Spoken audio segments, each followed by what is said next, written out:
Syaitonirrajim. Bismillahirrahmanirrahim. Assalamualaikum warahmatullahi wabarakatuh. Selamat pagi, salam sejahtera untuk kita semua. Baik, dalam kesempatan yang berbahagia ini, marilah kita melanjutkan kajian fikih kita, yang mana pada kali ini kita akan membahas fasal tentang hal-hal yang membatalkan wudhu dan hal-hal yang mewajibkan untuk mandi besar atau mandi wajib. Untuk lebih barokahnya lagi, marilah kita mulai kajian di pagi hari ini dengan bersama mengirimkan Al-Fatihah kepada guru-guru kita, dengan harapan semoga kita memperoleh barokah. A'udzubillahi minasyaitonirrajim. Bismillahirrahmanirrahim.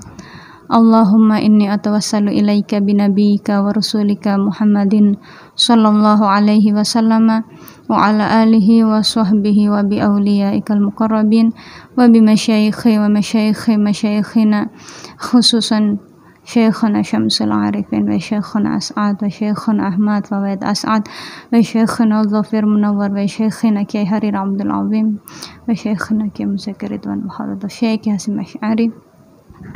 Thumma khususan ila musannif Fathul Qarib wa Taqrib Syekh Muhammad bin Qasim Al-Ghazi wa khususan ila Syekh Abu Suja wa nafa'ana bi ulumihim fid daraini syalila lahumul Fatihah. A'udzu billahi minasyaitonir rajim. Bismillahirrahmanirrahim. Alhamdulillahi rabbil alamin. Arrahmanir rahim. Maliki yaumiddin. Iyyaka na'budu wa iyyaka nasta'in. Ihdinas siratal mustaqim. Siratal ladzina an'amta 'alaihim ghairil maghdubi 'alaihim waladdallin. Amin. A'udzu billahi minasyaitonir rajim. Bismillahirrahmanirrahim. Faslun, adapun ini ialah suatu fasal. Walladzi, adapun sesuatu, yungkidu yang membatalkan apa alladzi al-wudu'a kepada wudu, sittatu asya'a, itu ada 6 perkara. Sesuatu yang membatalkan wudu ada 6 perkara itu. Yang pertama, sesuatu kharaja yang keluar apa minas sabila ini dari kedua jalan, kubul dan dubur. Wan naumu, dan tidur, ala ghairi hayatil mutamakkini, atas selain keadaan yang menetap. Wa zawalul akli, dan hilangnya akal. Hilangnya akal itu bisa kerin sebab mabuk, aw maradin, atau sakit. Walam surujuli, dan menyentuhnya laki-laki, almar'ata kepada perempuan, al-ajnabiyata yang orang lain. Min ghairi hailin, menyentuhnya itu min ghairi hailin, dari tanpa penghalang atau ada hail, penghalang. Wa massu farjil adami, dan menyentuh farjinya anak Adam. Menyentuh bibatinil kaffi, dengan dalam-dalamnya telapak tangan. Wa massu halqati duburihi, dan menyentuh bundar-bundar lingkaran dubur anak Adam, alal jadidi, menurut pendapat yang baru. Jadi fasal ini menjelaskan tentang hal-hal yang membatalkan wudu. Setelah kita berwudu, kita perlu menjaga wudu kita dari hal-hal yang membuat kita akan batal dari wudunya. Implikasi dari batalnya wudu tentunya sholat kita tidak sah, atau keharaman menyentuh Al-Quran. Dalam posisi wudu kita batal, maka dihukumi haram untuk menyentuh Al-Quran, seperti itu.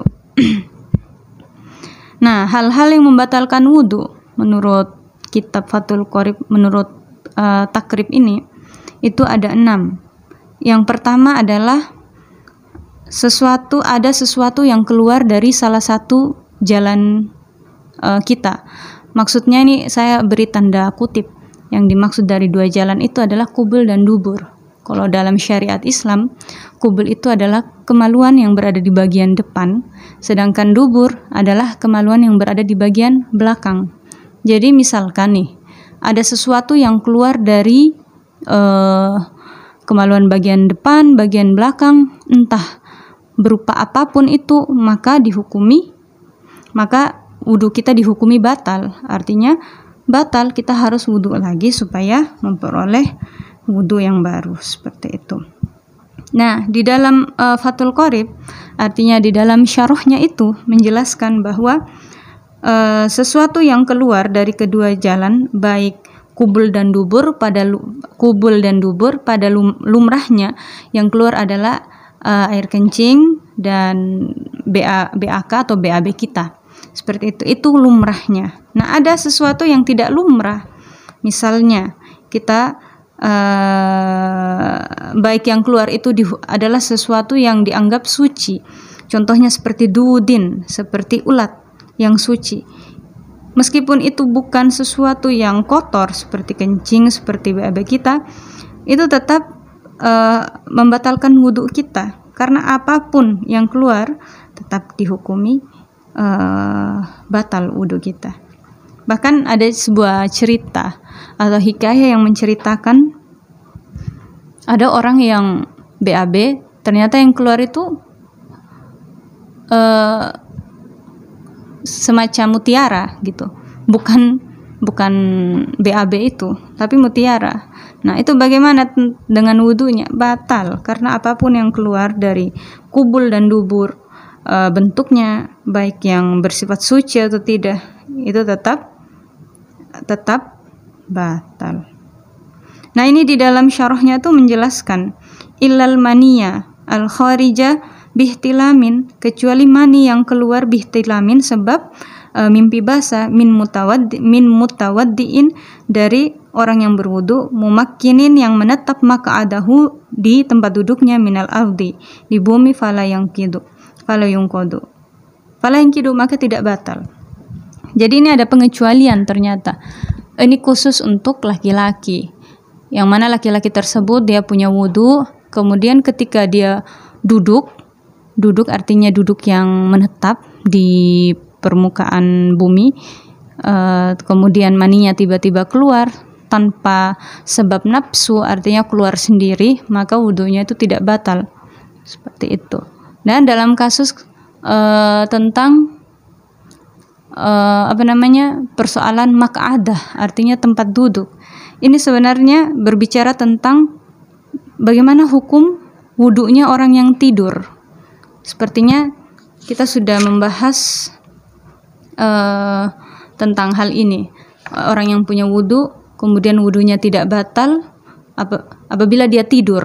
Kan ketentuan awal mengatakan bahwa orang yang tidur maka wudunya batal. Nah, ini ada ketentuan, ada pengecualian. Orang yang tidur maka wudunya tidak batal dengan satu catatan, yaitu posisi tidurnya itu dia duduk, yang mana duduknya itu tidak, kedua kakinya ini posisi duduk itu tidak berpindah atau tidak terangkat dari tempat duduknya, tidur sambil duduk, maka tidak batal wudunya. Jadi hal yang pertama dari hal-hal yang membatalkan wudu adalah keluarnya sesuatu dari kedua jalan, baik qubul maupun dubur, maka di situ membatalkan wudu kecuali mani. Bagi laki-laki yang tertidur, kemudian di mimpi basah, kemudian keluar mani, tapi posisi duduknya itu menetap di tempat duduknya, seperti itu. Wan naumu ala ghairi hayatil mutamakkini. Kemudian yang kedua, hal-hal yang membatalkan wudu adalah orang yang tidur tapi dia tidak menetap di tempat duduknya. Contohnya ketika dia punya wudu, dia mengantuk, terus dia ingin rasanya menjaga wudunya agar tidak batal. Akhirnya dia coba tidur sesuai ketentuan yang mana tidurnya itu tidak membatalkan wudu, menetap di tempat duduknya tanpa ada gerak. Tapi tiba-tiba dia karena sentakan dari rasa ngantuknya, akhirnya dia bergeser. Misalnya lagi tidur, goyang gitu. Nah, itu membatalkan wudu. Artinya sudah tidak menetap dari tempat duduknya. Jadi yang menetap gini, kemudian karena ngantuk, kakinya terangkat atau paha sebelah kanan terangkat gini. Maka itu sudah membatalkan wudu, seperti itu. Jadi yang kedua adalah tidurnya orang yang tidak menetap di tempat duduknya. Kemudian wazawalul akli, hal yang membatalkan wudu yang ketiga adalah hilangnya akal.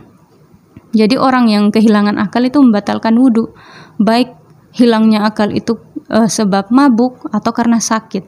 Nah, biasanya kalau orang yang mabuk itu sholatnya tidak sah karena dia dalam keadaan tidak sadar, seperti itu, tidak sadar, tidak menyadarkan diri.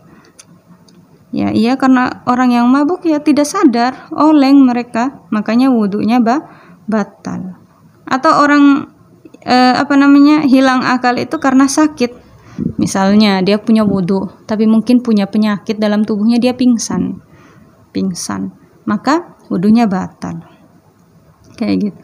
Orang hilang akal ternyata membatalkan wudu.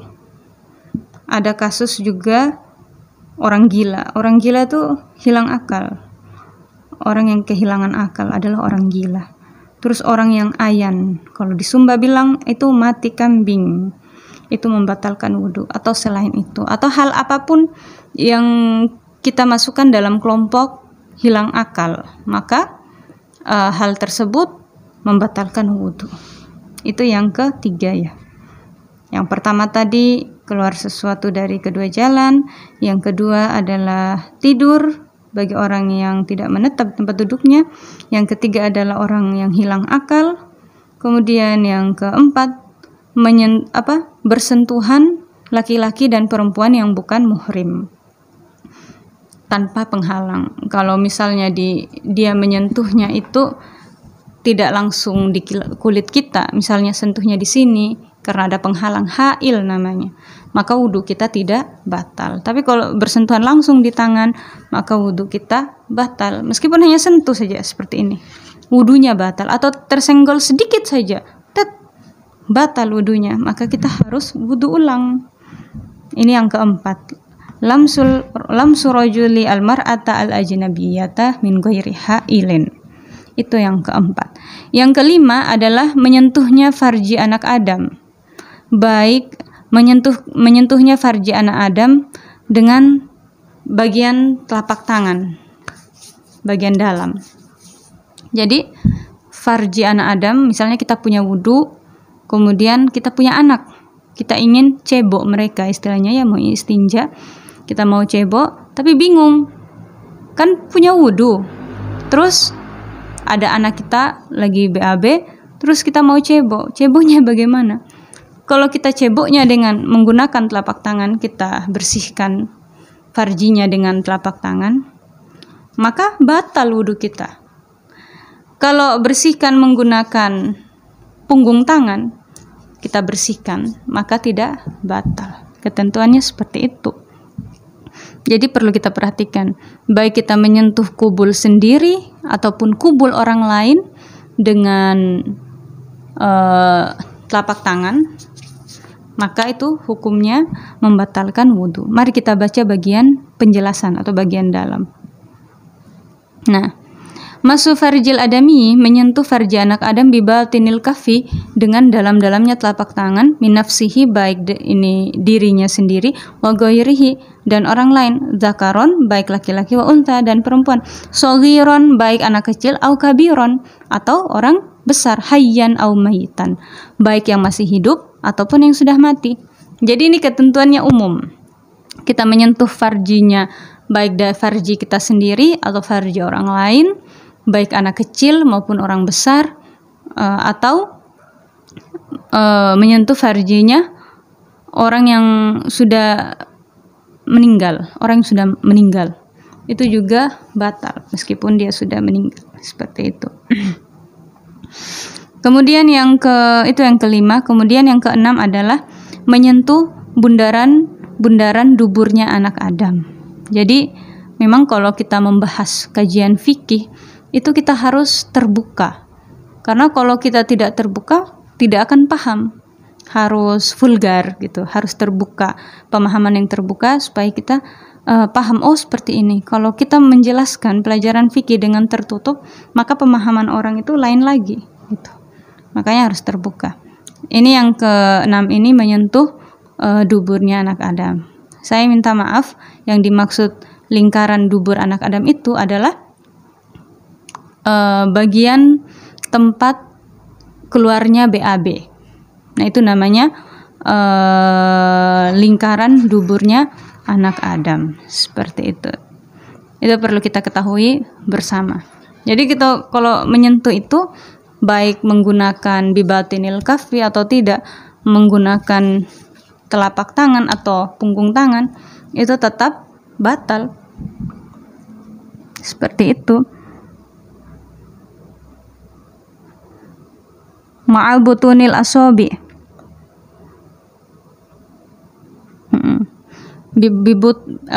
Butunil asobi artinya bagian sini. Jadi yang termasuk bagian dalam dari bibatinil kaffi atau bagian dalamnya telapak tangan, yaitu ya pinggir-pinggir jari-jari kita ini. Seperti itu. Jadi tidak boleh kita menyentuh bundar-bundar dubur. Begitu juga menyentuh farjinya anak Adam menggunakan bibatinil kaffi, menggunakan telapak tangan. Jadi bagian dari telapak tangan ini kita perlu perhatikan. Kalau di belakang itu boleh. Kalau di belakang maka wudhu kita tidak batal. Seperti itu. Jadi ada 6 tadi ya hal-hal yang membatalkan wudhu. Lanjut. Faslun, adapun ini ialah suatu fasal. Walladhi, dan adapun sesuatu yujibu yang mewajibkan apa alladhi al-ghusla kepada mandi, sittatu asya'a, itu ada 6 perkara. Salah satun, adapun yang 3, tashtariku terhimpun, apa yang 3, tashtariku terhimpun fiha di dalam salasah, ar-rijalu siapa laki-laki, wan nisa'u dan perempuan. Wahia, dan adapun yang 3 itu iltiqaul khitanaini, ialah bertemunya 2 khitan. Wa inzalul mani, yang kedua adalah keluarnya mani. Wal mautu, dan yang ketiga adalah mati. Wa salasatun, dan adapun yang 3 takhtassu, khusus, biha dengan salasa, an-nisa'u, khusus, an-nisa'u siapa perempuan. Wahia, dan adapun salasa, al-haidu itu haid, wan nifasu dan nifas, wal wiladatu dan melahirkan. Nah, hal-hal yang mewajibkan mandi, artinya mandi, bukan mandi biasa ya. Kalau istilahnya dalam syariat Islam menyebutkan dengan mandi wajib atau mandi besar. Yang mana tata cara mandi besar itu kita akan bahas setelah fasal ini. Saya hanya menjelaskan secara teks yang saya baca. Jadi hal-hal yang mewajibkan kita mandi besar atau mandi wajib itu ada 6. Yang 3 perkara itu ini terjadi pada laki-laki dan perempuan, sedangkan yang 3 perkara lagi ini khusus untuk perempuan. Hal-hal apa saja yang mewajibkan kita untuk mandi wajib? Yang pertama adalah berhubungan badan. Nah, berhubungan badan di sini ini entah bagi pasangan yang sudah sah suami istri ataupun yang mungkin berzina seperti itu, maka dia wajib mandi wajib melaksanakan mandi besar, karena redaksi di dalam kitab ini menggunakan kata iltiqaul khitanaini, bertemunya 2 pekhitan, artinya 2 kemaluan, seperti itu. Kemudian saya lanjut, itu yang pertama. Yang kedua adalah keluar mani. Nah, keluar mani ini untuk laki-laki, seperti ini. Seperti itu. Sekalipun mani yang keluar itu hanya sedikit, maka dia wajib mandi, seperti itu. Mari kita baca di bagian dalamnya. Inzalul mani min syakhsin bi ghairi ilajin. Artinya keluar mani itu tanpa sebab dia ingin melakukan hubungan badan. Wa in qallal maniyu kakutratin, sekalipun mani yang keluar itu sedikit seperti satu gejerotan, maka hal tersebut, artinya keluarnya mani itu mewajibkan orang tersebut untuk mandi, seperti itu.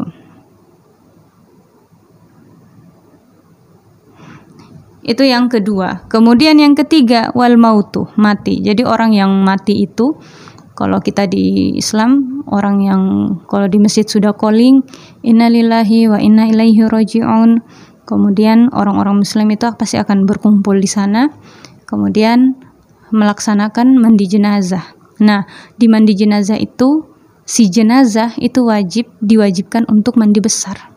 Jadi mandi besar, pensucian, seperti itu.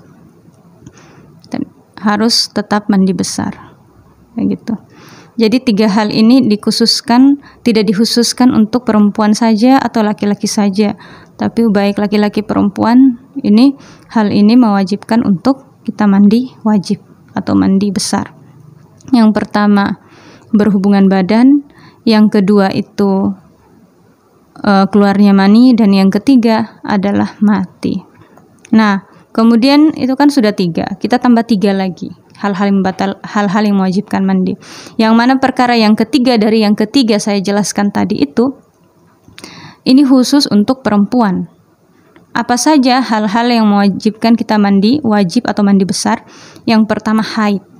Kalau bicara haid adalah darah yang keluar sebab itu disebut dengan darah penyakit. Darah yang keluar selain sebab melahirkan, kayak gitu. Itu disebut dengan darah haid, darah penyakit. Itu lumrahnya terjadi pada perempuan pada umumnya. Yang mana paling cepatnya masa haid adalah 1 hari 1 malam. Kemudian biasanya itu 7 hari. Itu kita ambil adat atau biasa ya 7 hari. Dan paling banyak, artinya paling lamanya masa haid adalah 15 hari, 15 malam. Kayak gitu. Kemudian yang kedua adalah nifas. Nifas ini adalah darah yang keluar setelah melahirkan. Jadi bagi perempuan kalau setelah melahirkan darah nifasnya itu maksimal 60 hari atau 2 bulan. Maka setelah bersih dari darah nifas, dia wajib mandi wajib mandi bersih, seperti itu. Biasanya juga ada ibu-ibu yang setelah melahirkan itu nifasnya cuma 40 hari dan maksimalnya 60 hari. Kajian tentang darah pada perempuan itu nanti kita akan bahas ketika menemukan pasal yang menjelaskan tentang ini. Kemudian yang ketiga adalah wiladah. Wiladah ini adalah darah yang keluar bersamaan dengan keluarnya bayi ketika si ibu itu melahirkan, seperti itu. Jadi haid, nifas, wiladah ini dikhususkan untuk perempuan. Sedangkan berhubungan badan, keluarnya mani, mati itu bisa terjadi pada perempuan dan laki-laki, seperti itu.